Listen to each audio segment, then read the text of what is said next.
everyone, this is Karen. Hey everybody, welcome back. I'm Shane. Today we're looking at part 2 of A Dirty Little War. And the vocabulary words are defeat. Defeat.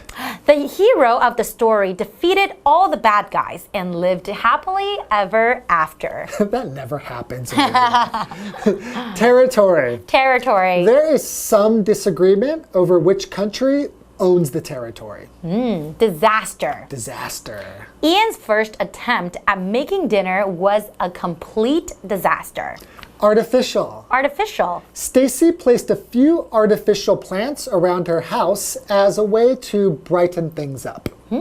Demand. Demand. The company is having trouble meeting the increased demand for its products. Circumstance. Circumstance. The circumstances have changed, so we must change as well. So we're still talking about this dirty little war, and last time we mentioned these countries went to war over guano, which is bird poop. It was Chile, Peru, and Bolivia, right? That's right. Well, so what the problem is that Chile had the strongest army. Okay. So they were able to defeat Peru and Bolivia pretty quickly. Like in a couple of months. Yeah, which is very quick for a war. Oh no, so they had control over all the guano, right? Yeah, because it was in the Atacama Desert. But eventually, in the 1920s, artificial fertilizer became more popular. Okay. You would think that might be good for Peru, but in fact, it was still good for Chile because they had all of the things to help make the artificial fertilizer in the Atacama Desert. That belongs to Chile now, right? That's right. So the economy of Peru, it was still really, really bad. Yeah, in poor Bolivia, they lost all of their coastline during the war. No. So they were landlocked, which makes it very difficult for import and export, so it looks like Chile won. But bad news for Peru and Bolivia. Yeah, so who would have thought bird poop could have really had such a big impact on 3 countries? Exactly. Interesting. It's pretty interesting. Okay, let's learn more, guys. A Dirty Little War. The battle was a short one. It took Chile's superior army just 6 months to defeat Peru and Bolivia and take total control of the Atacama Desert and Chincha Islands guano deposits. The remaining Peruvian forces fought for several years afterwards, but losing both territories was a disaster for Peru. To this day, its economy has still not recovered. Today's lesson is called A Dirty Little War. Part 2.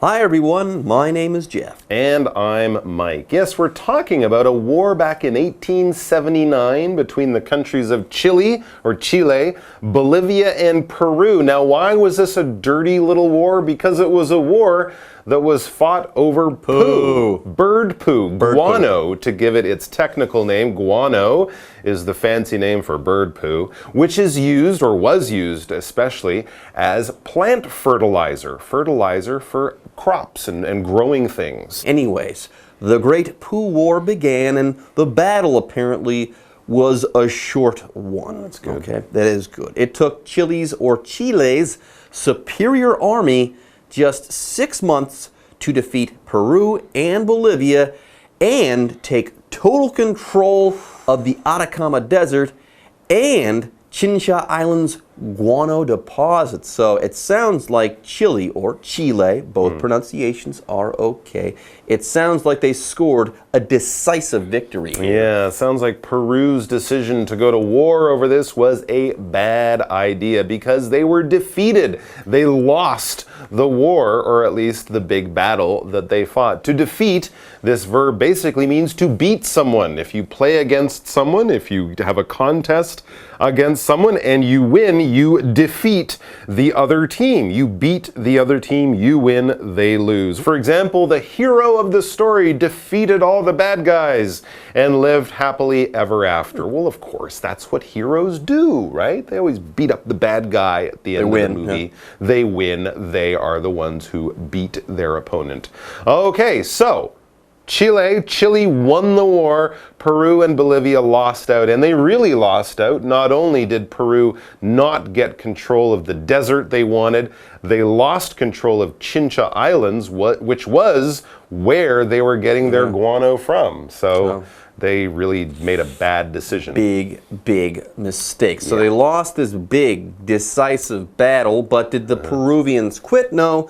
The remaining Peruvian forces fought for several years afterwards, but losing both territories was a disaster for Peru. Now here we have the word territory. It's a noun. Very often when people are talking about territory, they're talking about a place on a map, some land, let's say. But to be more specific, usually a territory is a place that's under the control of a country, the government of a country, of a state, or something like that.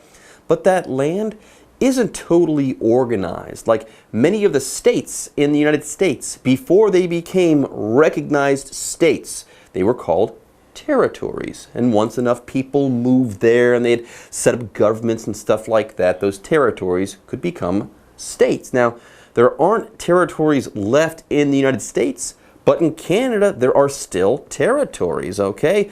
These pieces of land, these territories, aren't quite provinces yet, but they're there, like the Yukon Territory and the Northwest Territories. For example, there is some disagreement over which country owns the territory. Oh, okay, because as you say, there's been no formal government there before, so countries can have disagreements over these sort of unsure territories. And when they have disagreements, sometimes they have wars, and those can be terrible disasters. When something really, really bad happens, that can be a disaster. This noun is often used to talk about something really big, like a plane crash or an earthquake or something like that, where lots of people are hurt or killed. There's a lot of destruction, but you can also use it in your own life just to talk about something that was really bad. Oh, it was such a disaster. I left home. I didn't bring my wallet. I forgot my keys. I was late for my meeting. Just all these terrible things sort of happen, and you can use the word disaster to talk about just how terrible it was. For example, Ian's first attempt at making dinner was a complete disaster. He burned the soup. Yeah, he burned the soup. I don't know how you can burn soup. Ian did it. It was a disaster. Anyways, to this day, its economy has still not recovered. Yeah, Peru is still reeling from the poo wars of the late 19th century. How about that? Yes, to this day, its economy has still not recovered. And Chile next door is a relatively wealthy country. All because of poo. Amazing. All jokes aside, though, it's time for us to take a break. But don't go away. We'll have more on guano after this. Hello， 大家好，我是 Hanny。我们在第一天的课文读到，鸟粪是一种非常重要的农业资源，它可以作为农作物肥料，而且这个用途非常受到重视，以至于在1879年，智利、秘鲁和玻利维亚这3个国家就为了鸟便便而开战。那这场战争历时不长。智利他们的这种优良军队只花了6个月就打败了秘鲁跟玻利维亚，而且掌控了阿他加马沙漠还有清查群岛的鸟粪石沉积。那 Jeff 老师提到，哇，这对智利来说是个决定性的胜利。老师用到 decisive 这个字 ，D-E-C-I-S-I-V-E， decisive 就是形容决定性的。好，那我们的单字 defeat 在这边当动词，表示击败或是战胜。课文接着提到，秘鲁的剩下那些残余军力呢，后来还是有抗战好几年。可是呢，失去那2块领土对秘鲁来说是一大灾难，到现在它的经济都还没有恢复。好，这边有2个单字 territory， 它表示领土或是属地。这样老师提到，育空和西北领地，这都是属于加拿大的领地，所以老师说的这个 Yukon Y-U-K-O-N Yukon 就是指育空地区。好，再来看 disaster 这个名词，它表示灾难、灾害，也可以表达彻底失败。解华课文中 A dirty little war. With the increased use of artificial fertilizers in the 1920s, the demand for guano as a fertilizer went down, a circumstance that should have helped Peru, but these new fertilizers were being produced by Chile with nitrates found in the Atacama Desert. This fact only served to rub more salt in Peruvian wounds. Okay, let's read some more about guano. Once upon a time, guano, bird poop, was extremely important. It was a very valuable resource because you could use it as fertilizer. But with the increased use of artificial fertilizers in the 1920s, the demand for guano as a fertilizer went down, a circumstance that should have helped Peru, but apparently it didn't. We'll get to that soon. First of all, let's talk about the word artificial. If something is artificial, it's not real, okay? It's not real in the sense that it's fake or it's unnatural. Something artificial, it kind of looks like something else, but nature didn't make it, okay? Very often, artificial things are made by humans in a laboratory somewhere. That's all there is to it. Artificial is an adjective, by the way. You could say, Stacy placed a few artificial plants around her house as a way to brighten things up. Were they real plants? No, they were probably made of plastic. They were artificial plants. Interesting. So artificial fertilizers would be the same thing, maybe a lot of the same chemicals, giving food to plants, but they're made in a lab. You don't have to collect bird poo. You can make large amounts, and it might actually work better because they can really balance all the chemicals. Anyway, so this demand, you might think the demand for artificial fertilizers going up and the demand for guano going down. You would think that would affect these economies. What is demand? This is a noun, and it's a word we often use when talking about business and economics. Demand is basically how much something is wanted. If there's a lot of people lining up in front of the store with money in their hands waiting to get those things, there's a lot of demand. And in economics, the other side would be supply. How much of the stuff do we have? That's the supply. How much do people want it? That's the demand, and that's where the price will sort of be found, right? Between the balance between the demand, how much it's wanted, and the supply, how much we have. For example, the company is having trouble meeting the increased demand for its products. This is often like when there's a new iPhone, right? People line up and then they sell out in a few hours or whatever because the demand was so high. There you go. Now, in this sentence, we also have the noun circumstance to talk about.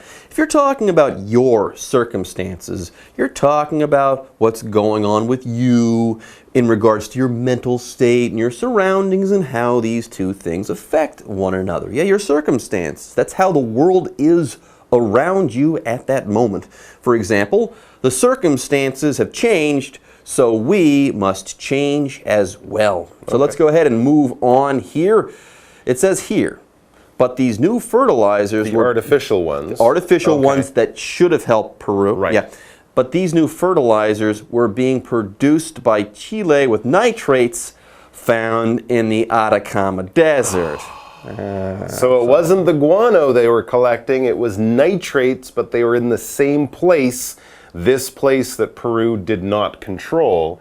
So they lost the guano, and then the world moved to artificial fertilizers. They couldn't get in on that business either. And we finish at the break with, this fact only served to rub more salt in Peruvian wounds. It added an insult to another insult, an insult to an injury, to rub salt in someone's wounds. Well, if you get a cut, that hurts. Don't put salt in it. And then you put salt in it, or lemon juice. That hurts even more. So we're sort of, saying that not only did I do something bad to you, but then I insulted you afterwards. It's shameful. It's terrible. It's the worst possible ending for Peru. Anyways, folks, with that, it's time for us to take a break. But don't go away. We'll be back with more on poo soon. 到了1920年代，人造肥料的用量逐渐增加，于是呢，鸟粪石用来当做肥料的需求就下降了。这听起来这个情况应该会对秘鲁有帮助吧？可是呢，这些新的肥料是由智利他们使用阿塔加马沙漠所发现的硝酸盐所制造的。这件事情对秘鲁又是雪上加霜了。好，文中用到 nitrate。Nitrate 表示硝酸盐，还有片语 rub salt in the wound， 意思是这就是像我们中文说的这个在伤口上撒盐啊，雪上加霜。麦克老师提到另外一个意思差不多的片语叫做 add insult to injury， 就是说人都已经受伤，你还去骂他、侮辱他，这个用语也可以用来表达伤口上撒盐或者是雪上加霜的意思。好，再来看这边还有3个单字 artificial。Artificial 它是形容人工的、人造的或是仿造的。Demand 在课文里当名词表示需求、要求或者需求量。我们说 meet the demand 就表示满足需求，我们用 meet 来表达满足。那在谈经济的时候，常常会讲到供给跟需求嘛。我们说需求用 demand， 那么供给就是用 supply 这个字喽。下一个单字 circumstance 它表示情况或是形式，这个单字当名词用。接下来课文中 A dirty little war. What about Bolivia? Well, they lost their entire coastline to Chile, becoming a small landlocked country. This is still a very sore point between the countries even now, and many Bolivians bitterly blame this land loss for the economic issues the country has faced since the war. So, the next time your day is ruined by a rude bird dropping an unwanted gift on your shoulder, instead of getting angry, stop and take a deep breath. After all, do you really want to go to war over something as trivial as a little piece of poo? So we covered Peru and Chile. Chile did really well. Peru did really badly. Really badly. But what about Bolivia, the third South American country that we talked about? Well, they lost their entire coastline to Chile, becoming a small, landlocked country. And this is still a very sore point between the countries even now. And many Bolivians bitterly blame this land loss for the economic issues the country has faced since the war. Wow. Now, why did they go to war with Peru? Why didn't they just mind their own business? They would have a coastline now. The sad fact is many politicians sometimes think war is the easiest way to solve their problems, but it often creates many more problems than it solves. It's true, if you look at a map of South America, you'll notice the country of Bolivia is landlocked. It is entirely surrounded by land. Why is this important? Well, it has no ocean port. It can have big boats coming to collect resources and to sell things and that. And so a lot of people in Bolivia, even today, still feel that their country is poorer than a lot of the neighbors because they have no access to the ocean. Very, very interesting stuff. All for bird poo. Okay, let's go on and see what it says next in our article. So, the next time your day is ruined by a rude bird dropping an unwanted gift on your shoulder, instead of getting angry, stop and take a deep breath. All right? So basically, the next time a bird poos on you, don't get angry right away. Slow down and take a deep breath. Easy. Calm down. Why? Because it's lucky. Well, If a bird poops on you, that's lucky. People so say that. It's not lucky. Think about it that way. Take a deep breath and think, you know what? What a lucky guy I am. Right. What does it say in the article? After all, yes. Do you really want to go to war over something as trivial as a little piece of poo? Well, sometimes it's not little. Anyways, folks, it's now time for us to end today's lesson by asking and answering the what do you think question. Mike, what are some other reasons that countries might go to war and you can't mention guano or poop? Oh, okay. Well, natural resources, right? People do fight war Not guano. over oil, over possibly water. I'm sure they fought wars over gold and stuff in the past. One of the sillier wars is actually from a nearby area in Central America. I believe they had a war over a soccer game back in the 1950s or 60s. I think it was Nicaragua and Honduras had a war over a soccer game. So that's another weird little war you might want to read about weird. in your history books. But there you go. There are lots of reasons to go to war. Very few of them are good reasons because wars are generally a bad thing. There you go. Yeah. All right, folks, with that, it's time for us to say bye-bye. See you next time. 在1879年那一场便便之战，玻利维亚也有参战，它是秘鲁的盟友。那这个国家后来也没有好到哪里去，因为他们把全部的海岸线都赔给智利了，变成一个内陆小国。这到现在还是两国之间的痛处。很多玻利维亚人都把战后以来的经济问题怪到那件失去领土的事情上，而感到非常愤恨不平。好，看了这2天的课文，同学们又很惊讶说，鸟便便竟然可以引起这么多的事情耶！下次如果天上突然掉一坨鸟便便到你身上，课文建议我们要冷静下来，深呼吸，不要为了这么微不足道的事情而大动干戈。好，最后来看3个单字 ，coastline 表示海岸线 ，landlocked。从字面上是不是这陆地被锁住的感觉？它就是表达内陆的、被陆地包围的。那么 trivial 它是形容细琐的、不重要的。好，那么以上是今天的讲解，同学别走开，马上回来哦。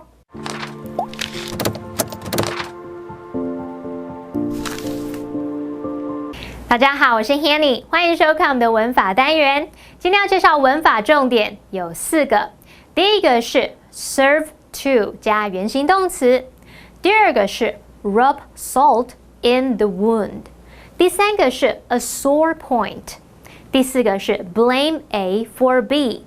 好，我们先来学 serve to 加原形动词。好，这个句型呢是表达说用来怎么样，有什么样的作用，像是 The tragedy serves to remind us how fragile life can be。那一起悲剧事件对我们有提醒的作用，用来提醒我们生命有多脆弱。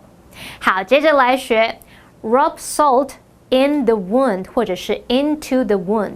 这个动词 rub 它有这种揉啊、摩擦的意思。那当我们用 rub salt in the wound 或者是 into the wound， 就像我们中文说的，在伤口撒盐，都已经有伤口，你还在那边抹盐巴，不就是雪上加霜、落井下石吗？那我们也可以说 rub salt in someone's wounds 或者是 into someone's wounds。举例来说 I know I made a stupid mistake。But you don't have to rub salt in the wound。 我知道我犯了一个很蠢的错误，但你没有必要落井下石吧？做人不要太机车，小心有一天被骑走。好，接着我们来学 a sore point。A sore point 字面上的意思是痛点、痛处。那这个用语呢，是指说让人生气、难过或是不愿意提起的事，令人尴尬或者是不悦的话题。举例来说 ，Don't mention his divorce。It has always been a sore point for him。 不要提到他离婚的事，那一直都是他的痛处，那是他一直都不愿意提的事。嘘。好，那最后我们来学 blame A for B。blame 当动词是指责怪，那么 blame A for B 就表示把 B 怪罪在 A 的身上，像是Lisa blames astrology for many of her problems。 Lisa 把她许多问题都怪罪到星座上。没办法，双鱼座就是这么懒惰，我也不想这么懒惰啊。好，同学们，如果是双鱼座，不要骂我，我也是双鱼座，就是懒惰又很爱睡觉。你也是这样吗？赶快在下面留言哦。好，以上是今天重点整理，我们下次见喽，拜拜。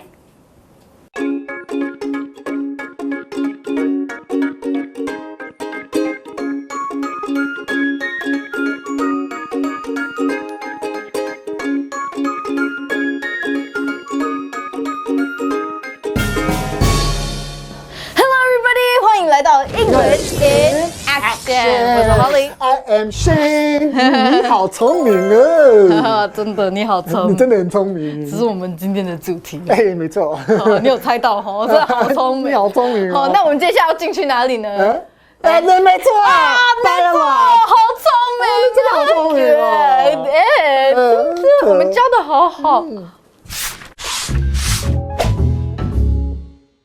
Since we will get off work early today, we should go see a movie together. You're a genius! I was thinking the same thing. No way! Good one. 哇，你真的是天才呢，都想得到我在想的哦。我也觉得我是天才。I'm a genius.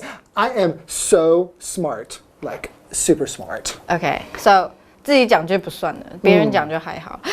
So you could also say you're so smart. Yeah. I said I'm so smart. You're so smart. Yeah， 直接的跟人家说你很聪明。还有呢，一个比较委婉的方式。I like how you think. 哦，我喜欢你的想法。因为是跟我一样的想法 right? Yeah. 所以你就会说 Oh, I like how you think. 意思是我也很聪明 Yeah. right? 你聪明，我也很聪明。好像没有那么谦虚。Okay, so if they're having trouble with their English, what do you think they should do? 哦，靠我们就对了啦。 You're a genius. That's right. So smart. That's right. 靠我们就对了。Sorry, you okay? You're a genius. You're a genius. You're so smart. You're so smart. I like how you think. I like how you think.